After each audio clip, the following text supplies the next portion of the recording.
तो कहानी के शुरू होते ही हम वरी नामी एक लड़की को देखते हैं जो अपनी बेटी मिन को लिए रात के टाइम पे कहीं जा रही थी। ये दोनों खेलते हुए जा रहे थे और यहीं पर हम नोटिस करते हैं कि वरी किसी की कॉल को कंटिन्यूअसली इग्नोर कर रही है। अब वो अपनी बेटी मिन से कहती है, चलो एक न्यू गेम खेलते हैं। मैं 10 तक गिनूंगी और 10 गिनने के बाद तुम छुप जाना और तब मैं तुम्हें ढूंढूंगी। वरी के 10 तक गिनते ही मिन छुप गई और वरी पेट्रोल पंप तक भी पहुंच गई। उसे सफर लंबा करना था, इसीलिए वो अपना टैंक फुल करवा रही थी और साफ जाहिर था कि उसने मिन को चालबाजी में छुपाया है। वो ऐसा क्यों कर रही है, इसकी रीजन अभी नहीं बताई गई। वो जब एक शॉप से अपने लिए कुछ खाने पीने का सामान भी लेने जाती है, तब भी वो अपने आप को सीसीटीवी से बचाने की कोशिश कर रही थी, जैसे वो किसी से छुप कर भाग रही हो, कोई गलत काम करके भाग रही हो। अब सामान लेकर जैसे ही बड़ी गाड़ी में गई तो परेशानी से उसका बुरा हाल हो गया, क्योंकि अब उसकी बेटी मिन गाड़ी में नहीं थी। और जब वो बुरी तरह घबरा गई तो एकदम से मिन साइड से निकल कर उसे शॉक कर देती है और ये देखकर उसे सुकून मिलता है। वरी अब अपना सफर कंटिन्यू करती है। वरी बहुत ज्यादा लंबी ड्राइव कर चुकी थी, अब तो उसे नींद भी आ रही थी। इसी के चलते वो एक बुरे ट्रक से होने वाले एक्सीडेंट से भी बची, जिसके बाद उसने फैसला किया कि वो गाड़ी को साइड पे लगाकर थोड़ी देर सो जाएगी और फिर उठ के सफर कंटिन्यू करेगी। सुबह उसकी आँख गाड़ी की विंडो पर होने वाली नॉक से खुली और अपने पास पुलिस को देखकर वो इस तरह घबरा गई जैसे पुलिस उसे पकड़ने आई हो, लेकिन ऐसा कुछ नहीं था। पुलिस ने उससे कहा, आपको यहाँ से चले जाना चाहिए, ये इलाका सेफ नहीं, यहाँ पर डाकू आते हैं। आपकी किस्मत अच्छी थी कि आपके साथ ऐसा कुछ नहीं हुआ। पुलिस की बात मानते हुए वो वहाँ से चली जाती है, लेकिन जाते हुए उसने इस चीज का जरूर ख्याल रखा कि पुलिस वाला ना उसका पीछा कर रहा था, ना उस पर नजर रखे हुए था। फाइनली अब वो अपनी मॉम के घर पहुँच गयी, जो एक वीरान सुनसान इलाके में था, जहाँ आकर वरी मिन के लिए अपने रूम में चली जाती है, जहाँ वो बचपन में रहा करती थी। वरी दिखाती है कि उसकी मॉम ने उसकी हाइट नापने के लिए यहाँ पर एक मार्क लगाया हुआ था। मिन भी जब उस मार्क के ऊपर खड़ी हुई तो वो भी उतने ही कद की थी। जिसके बाद ये लोग अपने कामों पे लग गए और यहाँ सीक्रेटली हमें दिखाया गया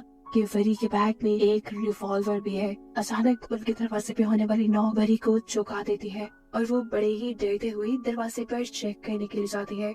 जाने से पहले उसने मिन से कहा था कि तुम पर्दे बिल्कुल नहीं हिलाओगी। उसने गेट खोला तो सामने इस घर के केयर टेकर थे। ये देखकर उसे सांस में सांस आई। इनका नाम वनी था और ये बचपन से ही वेरी के घर की हिफाजत किया करते थे। ये वेरी के मॉम की ड्राइवर थे। अभी भी वेरी ने इनसे कुछ अपने काम की चीजें मंगवाई थी, जिसके बाद ये आदमी उससे कहकर जाता है, इसके अलावा अगर आपको किसी भी चीज की जरूरत हो तो मेरा घर पास में ही है, मुझे बुला लीजिएगा। ये बात कहकर वो जाने वाले थे कि अचानक उन्होंने वरी के रूम के पर्दे हिलते हुए देखे और ये चीज वरी ने भी नोटिस कर ली। उनके जाने के बाद वो फौरन कमरे में आई और मिन को डांटने लगी, मेरे मना करने के बावजूद भी तुमने पर्दे क्यों खोले? लेकिन मिन मना कर रही थी। उसने कहा, मैंने ये पर्दे नहीं खोले, मैं झूठ नहीं बोल रही मॉम। लेकिन वरी को उसकी किसी बात पे यकीन नहीं था, क्योंकि अगर मिन ने पर्दे नहीं खोले तो फिर किसने खोले? ये सब करने के बाद वरी अपना सामान सेट करती है, जहाँ उसके सामान में हमें बहुत सारा कैश भी दिखाई देता है, जिसे वो छुपा कर वॉशरूम में चली जाती है। और जब वो मुंह हाथ धो रही थी तो उसे ऐसा फील हुआ जैसे उसके कंधे पर किसी ने हाथ रखा हो, लेकिन उसके पीछे कोई नहीं था। इसलिए उसे लगा कि शायद ही उसका वहम होगा।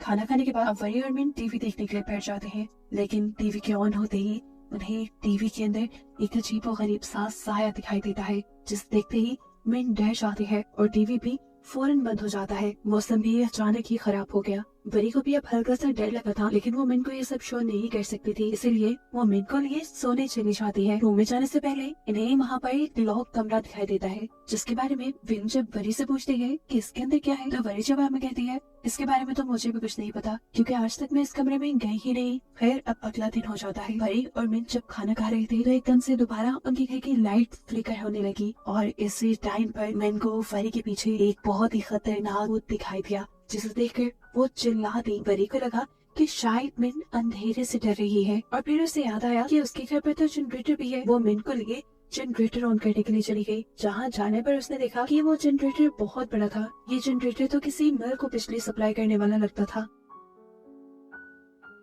इतने सालों बाद भी एक बटन चलाने पर ये जनरेटर ऑन हो जाता है और घर में लाइट वापस आ जाती है। अब रात बहुत अच्छे से गुजरी। अगली सुबह उठकर मिन और वरी खेलने लग जाते हैं। वो लोग छुपने वाली गेम खेल रहे थे। वरी बेड के नीचे छुप जाती है और मिन को उसे ढूंढना था। जिस रूम में वरी छुपी हुई थी उसी रूम में मिन भी आई, लेकिन बेड के नीचे चेक किए बगैर वो चली गई। ऐसे में वरी उसे सरप्राइज देने के लिए बेड के नीचे से निकलकर उसके पीछे गई तो उसने देखा कि मिन खेलना छोड़कर ड्राइंग करने चली गई है। मिन ने इस टाइम मास्क पहना था। ये उसके पास कहाँ से आया था वरी ने सोचा ही नहीं। अभी वो मिन को देख ही रही थी कि एकदम से मिन ने ही आकर उसे पकड़ लिया और वरी होश में आई। उसने देखा कि मिन तो उसके पास खड़ी थी, सामने चेयर पे जो मिन बैठी थी, आखिर वो कौन थी? क्या उसका वहम था वो मास्क पहने हुई मिन? क्या सच में ही कोई आत्मा उनके इस घर में रहती थी? वरी इन चीजों को अपने सर पे सवार नहीं करती, लेकिन रात में इनके साथ दोबारा ऐसा ही खतरनाक वाकया होता है। मिन को एक खौफनाक दिखने वाली भूत डराती है, जिससे मिन इतना ज्यादा डर चुकी थी कि अब वो इस घर में रहना भी नहीं चाहती थी। वो सोल या जो कुछ भी इस घर में था वो ज्यादा मिन को ही तंग कर रहा था। परी भी उसे देखकर परेशान हो गई, क्योंकि मिन हर हाल में ये घर छोड़ना चाहती थी। बड़ी मुश्किल से मरी मिन को समझाकर सुलाती है, देखो अब हम आपके डैड के घर नहीं जा सकते, वो घर हमारा नहीं रहा, हमारे पास सिर्फ एक ही घर है और हमें इसी में रहना होगा। अब जब सुबह हुई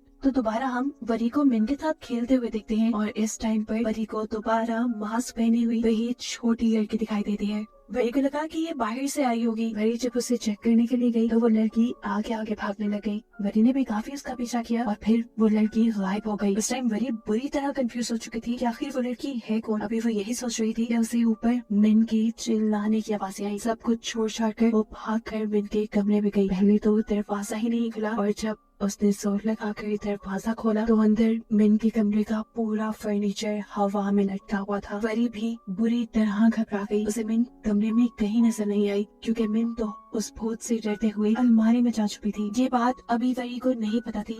एकदम से अलमारी के दरवाजे भी बंद हो जाते हैं और कमरे का सारा सामान धड़ाम से नीचे गिर जाता है। वरी जोर जोर से मिन मिन कहकर चिल्लाती है, लेकिन मिन कहीं नहीं थी। उसने हर जगह चेक किया, अलमारी भी खोलकर चेक की, लेकिन मिन उसे कहीं नहीं मिली। उसने पूरा घर छान मारा, वो टॉर्च लेकर जंगल में भी गई, लेकिन मिन जब उसे कहीं नहीं मिली तो फिर थक हार कर उसने पुलिस में रिपोर्ट करवाने का सोचा। इंस्पेक्टर अब वरी की कंप्लेंट करने पर आ जाती है। घर में आते ही उसने जो सबसे पहले नोटिस किया वो वरी के मुंह के निशान थे। घर की एंट्रेंस की टाइल टूटी हुई थी। ऊपर जब वो देखती है तो ऊपर का शेडियर भी टूटा हुआ था। ऐसा लग रहा था कि जैसे शेडियर के गिरने से ही ये टाइल्स टूटी होंगी। वो अब वरी से ही इन्वेस्टिगेशन शुरू कर देती है। तब वरी उसे रात में होने वाली सारी चीजें बताती है कि कैसे एक बच्ची उसे नजर आई, और जब वो उस बच्ची का पीछा करने गई तो बाद में कमरे में आने पर मिन गायब थी और मिन के रूम का सारा फर्नीचर हवा में था। इंस्पेक्टर को वरी की इस कहानी पे बिल्कुल यकीन नहीं था। ऐसा कैसे हो सकता था कि बिना वजह रूम का फर्नीचर हवा में खड़ा हो जाए। उसे वरी की बातों में कहीं ना कहीं झोल लग रहा था। वो अब वरी से वरी के हस्बैंड यानी मिन के डैड के बारे में सवाल करती है, और वरी झूठ बोल देती है कि मैंने काफी सालों पहले उसे छोड़ दिया है। वरी से सारे सवाल जवाब पूछने और मिन का कमरा देखने के बाद वो इंस्पेक्टर अब वरी से मिन की फोटो मांगती है, ताकि वो लोग कार्रवाई को आगे बढ़ा सके। लेकिन वरी के पास मिन की कोई फोटो नहीं थी, क्योंकि सब फोटोज पुराने मोबाइल में थी जो उसने आते ही गिरा दिया था। और हैरानी की बात ये थी कि वरी किसी वजह से सोशल मीडिया भी यूज नहीं करती थी। ऐसे मिन का फोटो वहाँ से भी नहीं मिलने वाला था। अब इंस्पेक्टर ने जितने सबूत हो सकते थे इकट्ठा करवाए, लेकिन ये सारे सबूत इस बात के लिए काफी नहीं थे कि मिन वरी के साथ यहाँ रहती थी। अब घर के बाहर पुलिस में घड़ी देखकर वनी यानी इस घर का केयर टेकर यहाँ आ जाता है, जिससे भी जब पुलिस मिन के बारे में सवाल करती है तो वो पुलिस को बताता है, नहीं वरी मैम तो यहाँ पर अकेली आई थी। वरी कहती है, नहीं नहीं वनीत अंकल याद करी, उस दिन जब आपने ऊपर देखा था एकदम से पर्दे हटे थे ना, ऊपर मिन ही थी, लेकिन क्योंकि वो मिन को किसी के सामने नहीं लाई थी इसलिए किसी को यकीन नहीं हो रहा था कि मिन उसके साथ यहाँ थी। अब पुलिस को लगने लगा था कि वरी को कोई साइकोलॉजिकल इशू है, जिसकी वजह से उसे लग रहा है कि उसकी बेटी उसके साथ ही है। यहाँ तक कि पुलिस को तो ये भी शक होता है शायद वरी की कोई बेटी ही ना हो। अब इंस्पेक्टर को वनीत और वरी की बातों से पता चला था कि वरी काफी सालों बाद यहाँ आई थी। वो वरी से पूछती है, अच्छा तो बताए कि आप आई कहाँ से हैं? इस टाइम वो झूठ नहीं बोलती और सच बता देती है कि वो पिछले ही हफ्ते बैंकॉक से आई है। वो किस रास्ते से आई, रास्ते में कहाँ कहाँ रुकी, वो सारी डिटेल्स इंस्पेक्टर को देती है कि किसी भी चीज की मदद से वो सिर्फ मिन को ढूंढ लाए। इंस्पेक्टर उसकी बात मानते हुए इन्वेस्टिगेशन शुरू कर देती है और उसके बताए रास्तों की सीसीटीवी फुटेज चेक करवाती है, लेकिन किसी भी सीसीटीवी फुटेज में मिन थी ही नहीं, जैसा कि हमने शुरू में देखा था कि वो खुद मिन को सीसीटीवी से छुपा रही थी। अब सारा मामला समझने के बाद इंस्पेक्टर को यही लगा कि मिन शायद इस दुनिया में एग्जिस्ट ही नहीं करती, इसीलिए वो मिन के गायब होने की रिपोर्ट नहीं लिखते। एक रात तो वरी भी खामोश हो गई, लेकिन फिर उससे रहा नहीं गया। परेशानी में पागल हुए पुलिस स्टेशन जाकर उससे सब कुछ साफ साफ बता दिया कि मैं झूठ नहीं बोल रही, मेरी एक बेटी है और मैं उसे एक ही हफ्ता पहले बैंकॉक से लेकर आई हूँ, बहुत मुश्किल से अपने हस्बैंड से बचाकर। मेरे हस्बैंड मुझे मारते थे, इसी वजह से मैं छुपकर यहाँ आ गई। उसने अब ये भी सच बता दिया था कि आने से पहले उसने अपने हस्बैंड पर जानलेवा हमला किया था। अपने हस्बैंड पर उसने गोली चलाई थी और ये बताते हुए वो रो पड़ी क्योंकि अब वो भी मुलजिम थी, पुलिस उसके ऊपर भी केस बना सकती थी। यहाँ पर वरी पुलिस से भी कहती है मुझे शक है कि मेरे हस्बैंड ने ही मिन को कहीं गायब किया होगा, वो बहुत पावरफुल है, वो जर्नल है। पुलिस वालों को इंसिस्ट करने पर वरी अब अपने हस्बैंड को कॉल मिलाती है और गुस्से में उसे डांटने लग जाती है कि मैं जानती हूँ तुमने ही मिन को किडनैप करवाया है, अगर तुम्हें पता है मेरी बेटी के बारे में तो मुझे बता दो। लेकिन जवाब में उसका हस्बैंड कहता है पागल तो नहीं हो गई, मैं तो ये भी नहीं जानती कि तुम भाग कर गई कहाँ पर, मैं मिन को कहाँ से किडनैप करवाऊंगा और क्या हुआ है मेरी बेटी को। ऐसे बहसबाजी देखने पर इंस्पेक्टर ने वरी के हाथ से फोन ले लिया और खुद वरी के हस्बैंड से बात करने लगी। उसको सारा मामला बताया कि कैसे वरी गायब हुई है। इंस्पेक्टर उसके डैड से कुछ फोटोज मंगवाते हैं मिन की और अब फाइनली रिपोर्ट फाइल होकर मिन को ढूंढने की कार्रवाई शुरू हो जाती है। वरी के अंकल वनी, पुलिस इंस्पेक्टर, बहुत सारी पुलिस फोर्स और गांव वालों के साथ वरी खुद जंगल के अंदर जाते हैं, लेकिन घंटों की छानबीन करने के बावजूद उन्हें मिन वहाँ कहीं नहीं मिलती। थका कर इंस्पेक्टर वरी को लेकर वापस आने लगते हैं।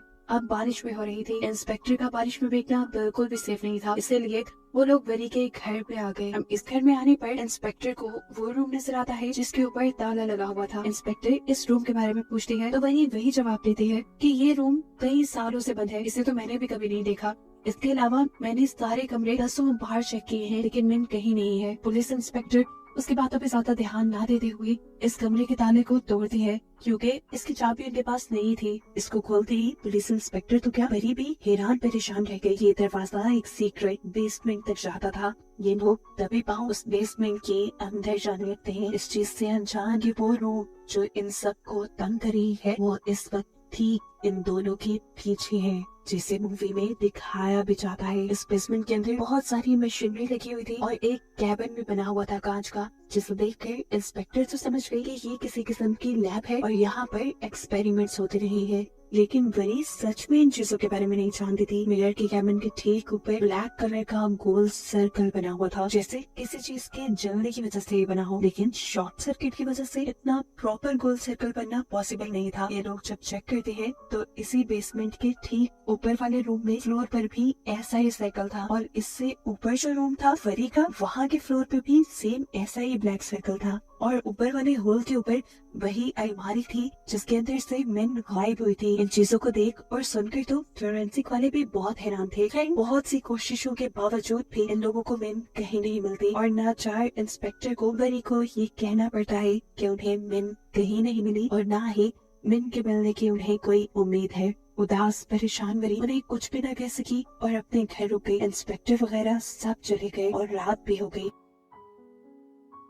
वो जैसे ही अपने बिस्तर पर सोने के लिए लेटी तो उसे फील हुआ जैसे कोई उसके घर में घुस आया है। ये मिन भी तो हो सकती थी या कोई और। वो डरकर इंस्पेक्टर को कॉल कर देती है कि कोई इसके घर में घुस आया है और फिर अपने हाथ में गन लिए आहिस्ता आहिस्ता चेक करने के लिए जाती है। करीब आकर वरी ने देखा कि छोटी बच्ची जो मिन ही लग रही है वो 1 से 20 तक लेकर गिनती गिन रही है। वो जैसे ही इस बच्ची के पास जाती है तो वो बच्ची भागकर मिन के कमरे में चली जाती है। जहाँ जाकर वरी ने देखा कि सारा सामान पहले की तरह ही हवा में लटका हुआ है और ये देखकर वो बहुत ज्यादा डर गई। वो लड़की अलमारी में जा घुसी थी। उसे देखने के लिए वरी ने जैसे ही अलमारी खोली तो उस लड़की ने वरी को भी अंदर खींच लिया और वरी को ऐसा लगा जैसे वो कोई बहुत ही गहरे कुएं में जा गिरी हो। वो गिरती रही यहाँ तक के बेहोश हो गई। कुछ देर बाद जब उसे होश आया तो वो उसी शीशे के सेल में थी जो हमने उसके घर पर देखा था। इस टाइम उसके सामने उसकी मॉम थी जिसे देखकर वो खुद भी हैरान रह गई। अपनी मॉम को देखकर वरी को वरी का बचपन याद आ गया। वो जब वो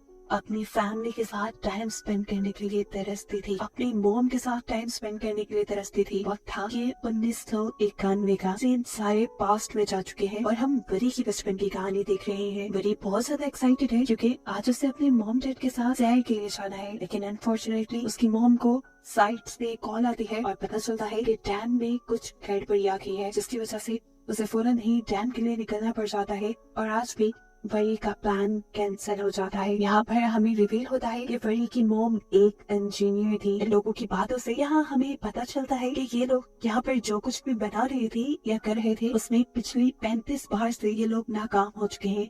लेकिन इस मर्तबा उन्हें उम्मीद है कि उनकी बनाई चीजें काम कर जाएंगी। आज 36वीं बार बहुत सारी उम्मीद लेकर इन्होंने दोबारा से वो मशीन ऑन की और मशीन ऑन करते ही इन्हें कुछ चीज देखने को मिला। जमीन जोर से हिली और इनके बनाए कंटेनर के ऊपर एक ब्लैक होल बन गया। बादलों का एक ब्लैक सर्कल जिसके अंदर से बिजलियां भी चमक रही थी और उसके अंदर कहीं से एक सैंडल भी आकर गिरा, जिस चीज से हमें पता चला कि असल में वरी की मॉम टाइम मशीन बना रही है और ये सैंडल यहाँ किसी और टाइमलाइन से आकर गिरा है। इन सभी चीजों को लेकर वरी की मॉम अब बहुत ज्यादा एक्साइटेड हो चुकी थी। उसे जल्द से जल्द अब टाइम ट्रेवल को पॉसिबल बनाना था, लेकिन अभी भी इस मशीन में बहुत सारी कमियां थी जो उसे पूरी करनी थी। अब वरी की मॉम जिसे ही कह रही तो आकर देखा कि उसकी फैमिली का मूड बहुत ज्यादा खराब था, क्योंकि आज वो अपनी फैमिली का सारा ट्रिप स्पॉइल कर गई थी। ऐसे में उसके हस्बैंड भी उस पर चिल्ला देते हैं, या फिर करते क्या रहते हो, फैमिली की जिम्मेदारियां है तुम पर, वरी है तुम्हारे पास। और गुस्से में वो भी कह देती है मेरे पास टाइम नहीं है वरी को पालने का। और ये बात वरी सुन चुकी थी और वरी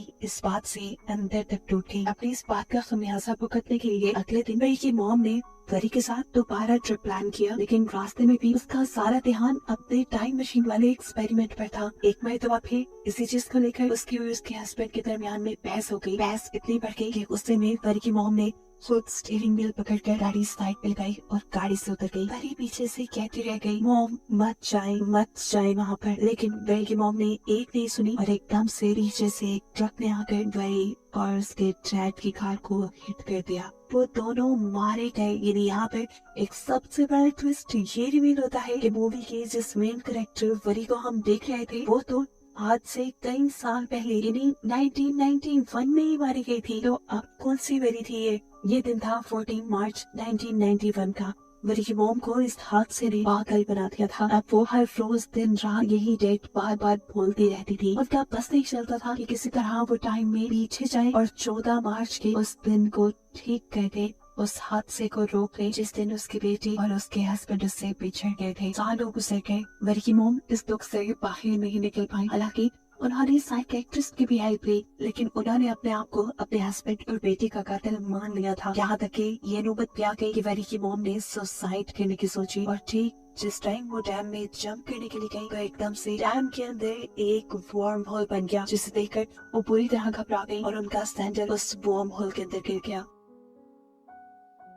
जो उसी को मिला एक दूसरी टाइमलाइन में 1991 में 14 मार्च से पहले, जब पहली मर्तबा उनकी टाइम मशीन के ऊपर ये वर्म होल बना था और हमने देखा था कि उसके पास एक सैंडल आकर गिरा है। जिस दिन उसे लगा था कि अब उसकी टाइम मशीन काम कर जाएगी, लेकिन फिर उसने टाइम मशीन पे काम करना छोड़ दिया था। इस टाइम वरी की मॉम को वो सारी बातें याद आ जाती है। उसे याद आ जाता है कि यही सैंडल तो उसे मिला था कुछ अर्सा पहले, लेकिन उसकी टाइम मशीन वर्क कर रही थी। उसे एक नई होप मिली टाइम मशीन में पीछे जाकर सब कुछ ठीक करने की। फिर क्या था, उसने जी जान लगाकर टाइम मशीन में पीछे जाने की कोशिशें शुरू की थी और अपनी टाइम मशीन पे वर्क करना शुरू किया। बहुत दिनों की मेहनत और बहुत कोशिशों के बाद आखिर उसने टाइम मशीन बना ही ली, जिसे जैसे ही वो 14 मार्च 1991 में लेकर जाने की कोशिश करती है तो मशीन एक मरतबा फिर रुक जाती है और उसकी सारी उम्मीदें टूट जाती है। वो पागल ही हो गई, इस नाकामी को वो सह नहीं पा रही थी। गुस्सा, एक्सॉशन, सब कुछ उसने इस मशीन के ऊपर ही उतार दिया। उसने जोर जोर से मशीन के सिस्टम के ऊपर हाथ मारा और पता नहीं उसे ऐसा कौन सा बटन चला कि ये टाइम मशीन दोबारा चल गई। मेरा कैबिन के ऊपर एक और मरतबा ब्लैक होल बना और उस कैबिन के अंदर मिन आ गिरी। यानी साफ मतलब था उस दिन मिन जब गायब हुई थी तो उसे किसी जिन ने गायब नहीं किया था, बल्कि उस कबर्ड के अंदर एक वर्म होल बन गया था जिसने 2024 की टाइमलाइन को इस टाइमलाइन से यानी 1991 वाली टाइमलाइन से ना मिलाया था। ये तो बहुत ज्यादा वरी जैसी दिख रही थी। वरी की मॉम को ये लगने लगा कि वरी ना सही तो ये बच्ची ही सही, उसकी आखिरी दिनों का सहारा। इस बच्ची यानी मिन को उठाकर वो बेडरूम में गई। मिन सोती रही और जब उसे जाग गई तो उसे ये महसूस ही नहीं हुआ कि वो कहीं और आ गई है, क्योंकि घर तो ये बिल्कुल पहले जैसा ही था। अब उसने पूरी घर में अपनी मॉम को यानी वरी को ढूंढना शुरू किया, लेकिन वरी कहीं नहीं मिल रही थी। उसने जोर जोर से वरी को आवाजें दी, लेकिन वरी के ना मिलने पर वो रोने लगी। यहाँ देखने को मिलता है कि वरी की मॉम उसे चुप करवाती है, उसे प्यार करती है, ऐसे जैसे उन्होंने वरी को भी नहीं करवाया था। अब वो अपनी पुरानी गलतियां नहीं दोहराना चाहती थी, वो उसे इग्नोर बिल्कुल नहीं करने वाली थी। यहाँ पर हमें वनीत को भी दिखाया जाता है, यानी वही आदमी जिसे हमने कहानी के शुरू में वरी के साथ भी देखा है। ये वरी की मॉम की ड्राइवर थे। वनीत वरी की मॉम से पूछता भी है कि बच्ची कौन है, तो वो झूठ कह देती है कि ये दूर की रिश्तेदार है मेरी। और मैंने इसे अडॉप्ट कर लिया है। उसके साथ शॉपिंग करती है, पार्क में जाती है, सैर करवाती है और हर वो काम जो एक मॉम अपने बेटे के साथ करती है वो करती है। सब कुछ बिल्कुल ठीक चल रहा था। मैं भी यहाँ खुश रहने लगी थी, अपनी मॉम को भी बोल रही थी, लेकिन कहीं ना कहीं अभी भी फरी की मॉम के दिल में अपने बेटे और अपने हस्बैंड का ख्याल था, जिसके लिए दोबारा वो अपनी टाइम मशीन स्टार्ट करने का सोचती है। उसे उम्मीद थी कि इस मर्तबा तो वो जरूर उस दिन में यानी 14 मार्च 1991 में चली जाएगी, जब उसकी फैमिली उससे बिछड़ी थी। टाइम मशीन में डेट सेट करने के बाद वो एक लीवर दबाकर टाइम मशीन को ऑन कर देती है और सीन कट होकर हमें प्रेजेंट टाइमलाइन दिखाई जाती है, यानी 2024, जहाँ पर वरी को मिन मास्क पहने दिखाई दे रही है। ये सच में मिन ही है जो असल में वरी की मोम के साथ छुपन छुपाई खेल रही थी मास्क पहनकर। मिन के साथ खेलते हुए वरी की मोम तो अपनी लैब में आ गई, लेकिन मिन उस ढूंढने और छुपने के चक्रों में एक और मर्तबा अपनी प्रेजेंट टाइमलाइन में आ गई और आकर दोबारा से अलमारी में चली गई, जिसके पीछे उसे देखते हुए वरी भी उसके कमरे में आई थी। तब सारा सामान हवा में लटका हुआ था। उसने देखा था कि मिन अलमारी में गई थी। उसे चेक करने के लिए जब उसने भी अलमारी खोली तो खुद जाकर वो इस टाइमलाइन में यानी 1991 में आ गई।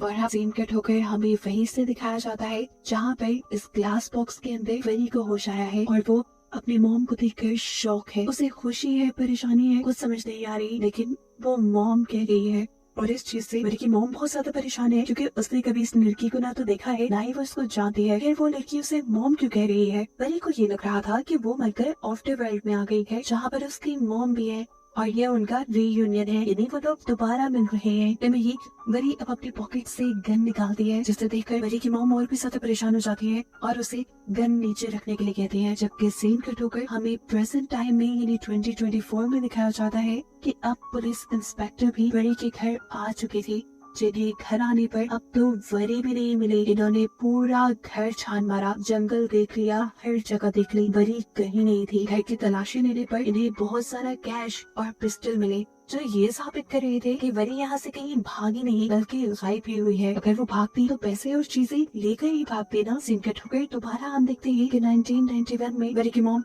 वरी से उसकी गन लेकर उसे उसी कांच के मिरर में कैद करके वहाँ से चली जाती है, जबकि वरी चिल्लाती रह जाती है, मॉम मेरी बात सुने, मेरे पास आए। सीन्स दोबारा प्रेजेंट टाइमलाइन में शिफ्ट होते हैं, जहाँ पर इंस्पेक्टर वरी को ढूंढने के लिए इन्वेस्टिगेशन शुरू कर चुकी है। घर की डीप तरह से तलाशी में जा रही है, जहाँ पर इन लोगों को वरी की फैमिली की, वरी की मॉम और डैड की पिक्चर्स मिली है। इंस्पेक्टर अंकल वनीत को बुलाते हैं इन सारी चीजों के बारे में सवालात पूछने के लिए। अंकल वनीत बता देते हैं कि तस्वीर में जो लड़की है वो वरी की मॉम है।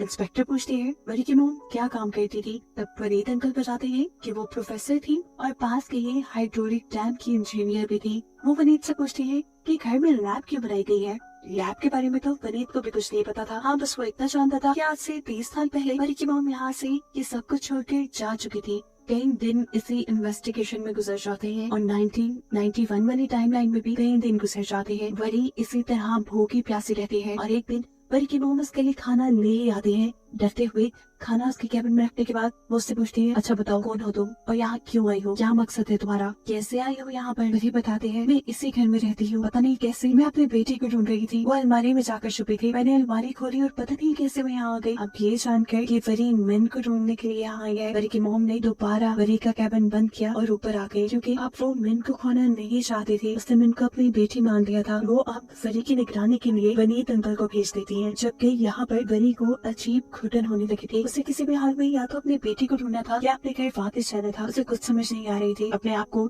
यहाँ से छुड़ाने के लिए उसके जहन में एक आइडिया आता है। वो यहाँ दम घुटने का ड्रामा करते हैं और वनीत अंकल उसे चेक करने के लिए उसका कैबिन खोल देते हैं। इतने में ही वो वनीत अंकल को धक्का देते हुए वहाँ से भाग जाती है। वो अब सीढ़ी चढ़ते हुए बेसमेंट के उस दरवाजे तक आ जाती है जिसे हमेशा लॉक रखा जाता था। वहीं से उसे मिन गिनती करते हुए भी सुनाई दी। उसने मिन को आवाज लगाई इससे पहले कि मिन उसे देख रही थी। यहाँ पर वरी की मोम आकर उसे यहाँ से ले जाती है और इतने में पीछे से वनीत अंकल भी वरी को पकड़ने में कामयाब हो गए थे।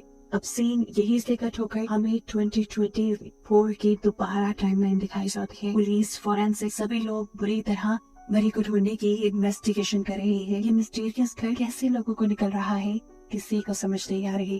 केस को थॉरोली रीड करते करते इंस्पेक्टर को इसी घर से जुड़ा एक पुराना केस मिलता है। ये केस 1991 में फाइल किया गया था। इंस्पेक्टर इस फाइल को पढ़ना शुरू कर देते हैं।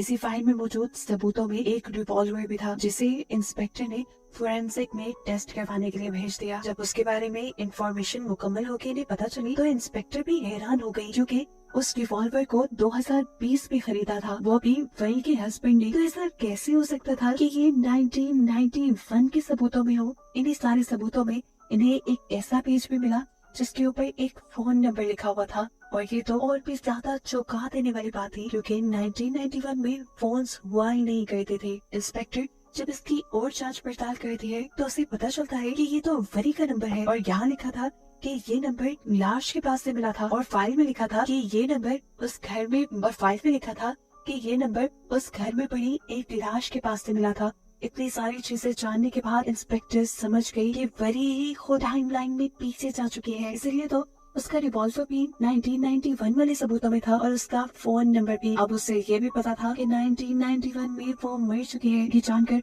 और भी ज्यादा टेंशन में आ जाती है, और किसी तरह 1991 में वरी को बचाने की कोशिश में लग जाती है। ऐसा वो कैसे करेगी ये भी उसे मालूम नहीं था। सीन कट होकर अब हमें 1991 टाइमलाइन का सीन दिखाया जाता है, जहाँ पर वरी की मॉम ने वनीत अंकल को सख्त इंस्ट्रक्शन दी थी कि लड़की किसी तरह इस कैबिन से बाहर न निकले। वो भी उसकी निगरानी में बैठे थे और बोर हो रहे थे, तो उन्होंने रेडियो चला लिया। न्यूज़कास्टर ने आज की डेट बताते हुए अपना प्रोग्राम शुरू किया। डेट थी 24 नवंबर 1991। ये सुनकर बड़ी बुरी तरह चौंक गई।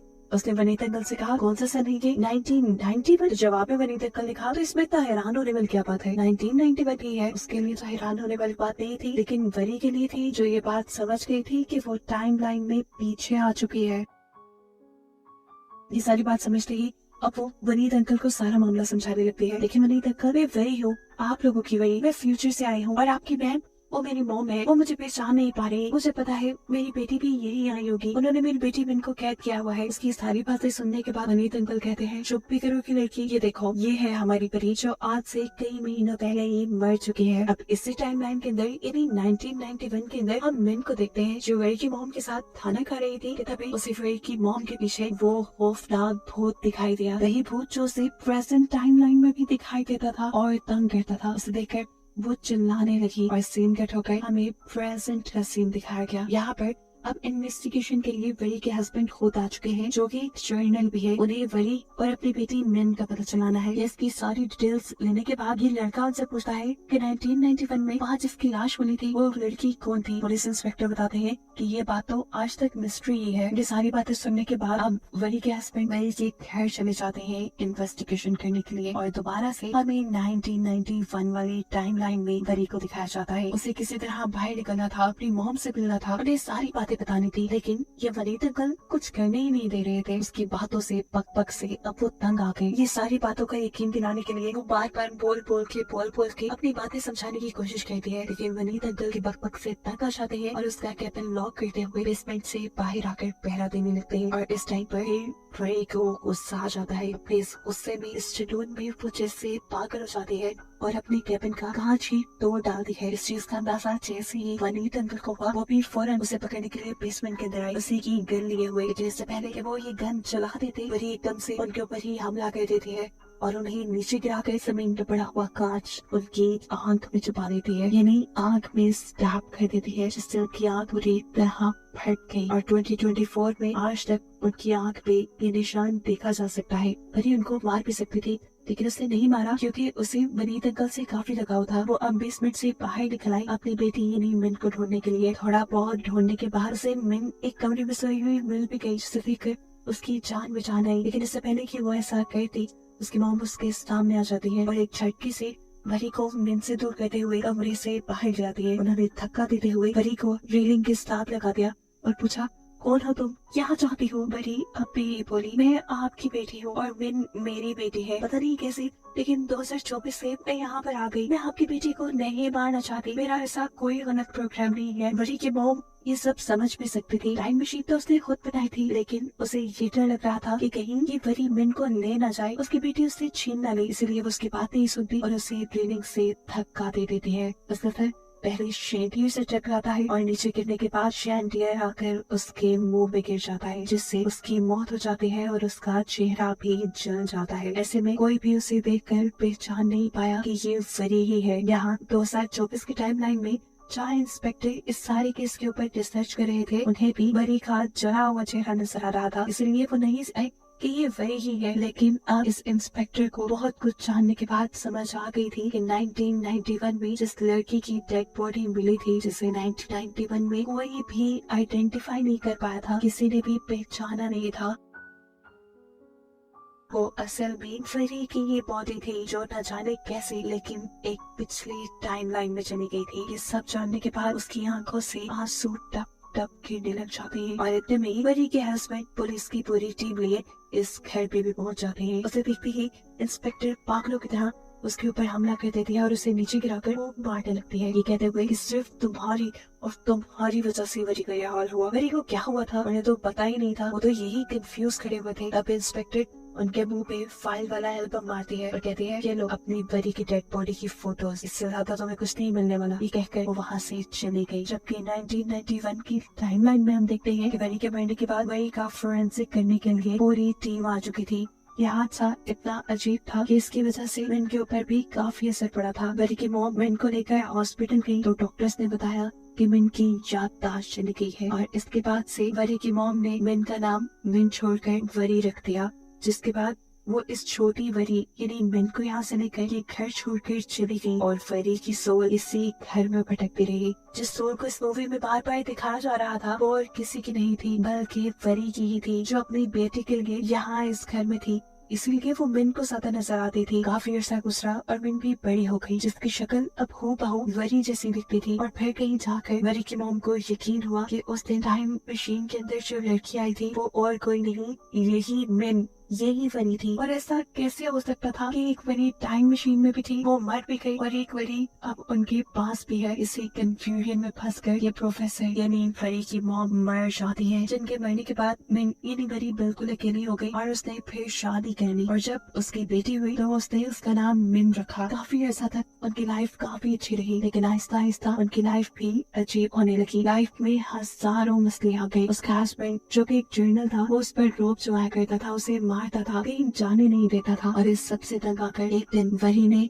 अपने ही हस्बैंड की गन उठाई और उसके ऊपर हमला करके इस घर से भाग गई। लेकिन कहानी में ट्विस्ट ये निकला कि जो हमला उसने अपने हस्बैंड पे किया था उसका असर उसके हस्बैंड पे नहीं हुआ था, बल्कि गोली जाकर साथ अलमारी में लगी थी जिसके अंदर पहले से ही मिन थी। लेकिन मिन भी बच गई थी, जिसके बाद वो मिन को लेकर अपने इस घर में ले आई, यानी अपने मॉम के घर। और फिर ये सब शुरू हो गया जो हमें दिखाया गया। साफ मतलब है कि ये सब एक लूप में चल रहा है, ये कभी खत्म नहीं होगा। बार बार ही मिन यहाँ इस घर में आएगी, बार बार ही वो पुरानी टाइमलाइन में जाएगी, मरेगी और दूसरी मिन बड़ी होकर यहाँ आएगी और ये सब ऐसे ही चलता रहेगा। और बस इसी को दिखाते हुए ये कहानी यहाँ खत्म हो जाती है।